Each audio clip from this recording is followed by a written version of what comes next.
Once upon a time, the king of Babylon, Namrud, who was fearsome and mean, woke up from a nightmare in cold sweat and with a horrifying scream.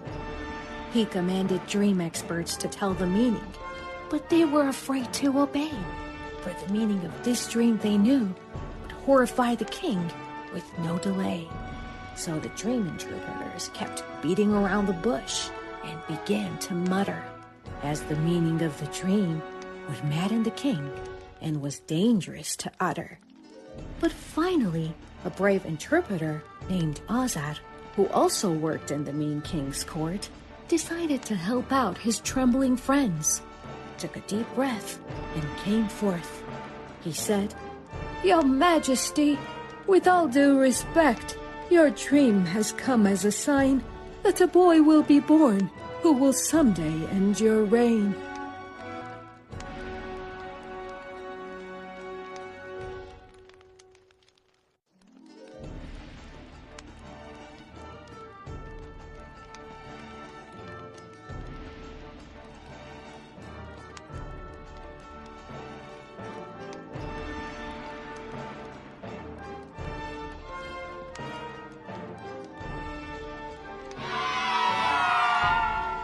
The king's eyes popped out, his jaw dropped, and his evil mind started to plan. He would never let a baby boy who might end his reign live and grow up to a man.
Every day, she secretly returned to fear.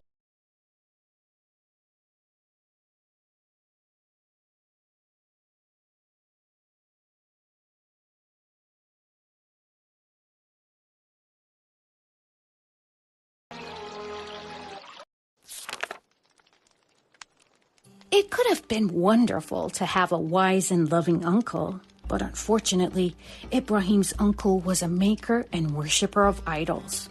Every day, he bowed down to statues that he had made and given a name.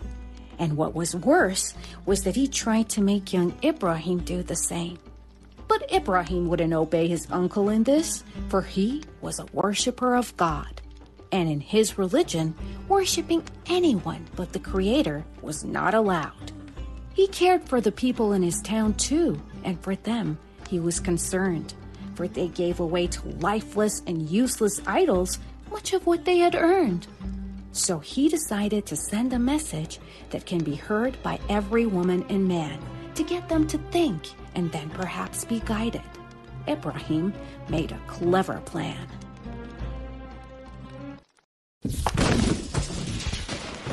One day, when his idol-worshipping people went up the mountains to celebrate, Ibrahim stayed behind to carry out his clever plan before it was too late. He took an axe to the temple with idols and broke and smashed every single one.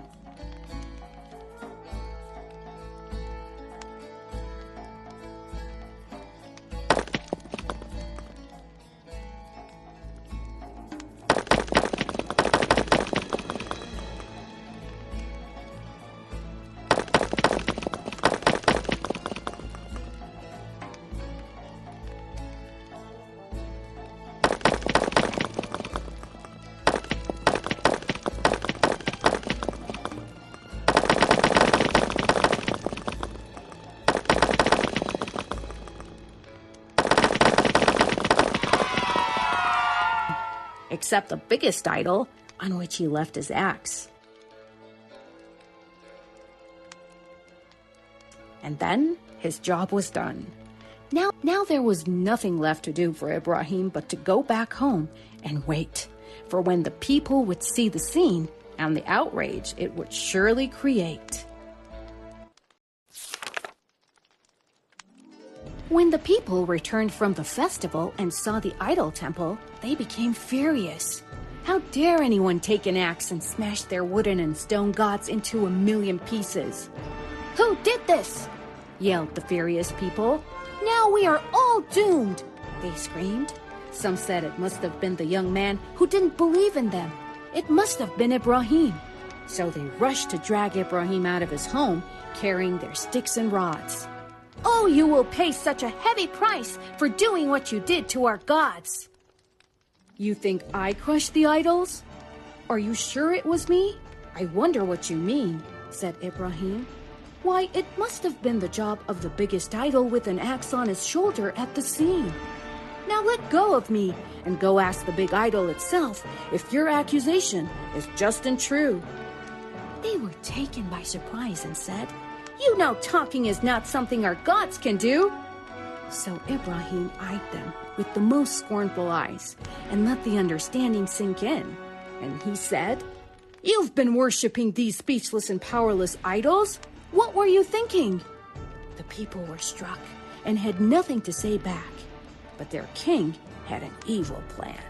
He would make a huge fire and then he would throw in this daring young man.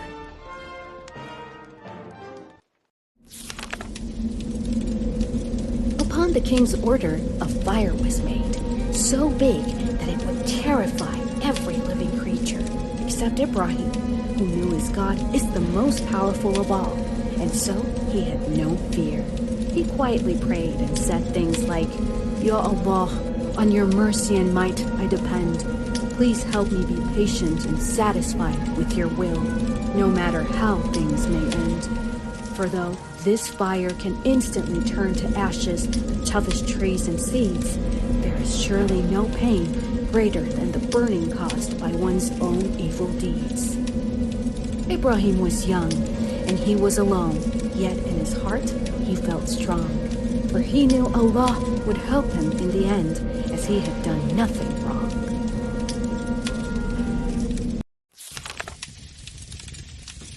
Then the king's soldiers took Ibrahim, who was faithful and free from fault. They tied him up and threw him up toward the fire, using a huge catapult. The people all looked on in fear as young Ibrahim was thrown up higher and higher. And they all gasped in suspense when they saw him land right in the middle of the fire. They expected Ibrahim to be burned to ashes immediately after his fall. But can you guess what happened to him? Nothing. Nothing at all. Allah had cooled the fire for his faithful servant to be safe from harm. As Ibrahim softly prayed now, his face was peaceful, with no sign of alarm. The people now saw how Allah the Almighty can make miracles come true, something that all their false gods and idols would never be able to do.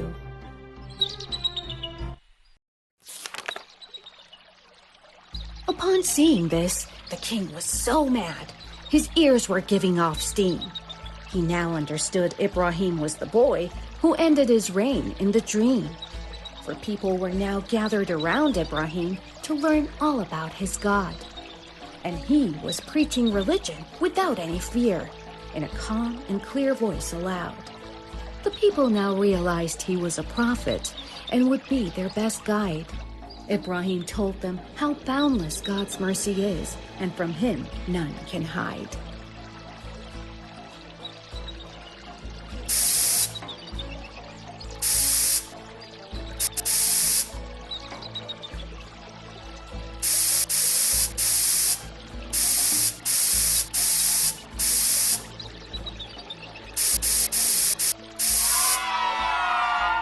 As the people listened to Prophet Ibrahim, their hearts grew peaceful and calm.